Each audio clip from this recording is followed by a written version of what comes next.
Hey guys, welcome back to Electrical Car Repair Live. Thank you guys for watching and subscribing to the channel. In today's video guys, we'll be working here on a Dodge Journey, which is the same vehicle as Fiat Freemont. Two vehicles under two different names, exactly the same car.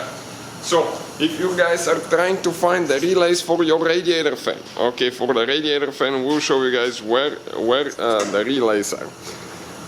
Now you have two relays, okay, one is for high speed, one is for low speed, so stay with us and we'll show you where to find them. Even though you have only a single fan, okay, most of them will have just a single radiator fan, you're going to have two relays, as I said, two of them, and one of them will be for low speed, one for high speed. This is your, okay, this is your fuse box. How you remove it, those two things, squish them and pull it up.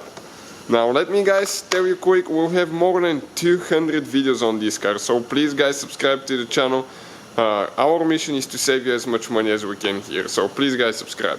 Now you can see these two relays guys, okay, these two relays are the ones for the radiator fan.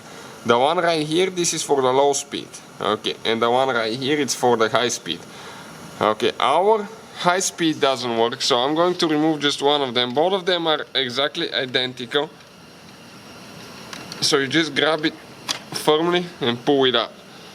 Okay, I'm going to grab a new replacement one guys, and you can check out where we'll have the replacement ones, where we bought it from, in the description of the video below, so please check it out. Let me grab it quick.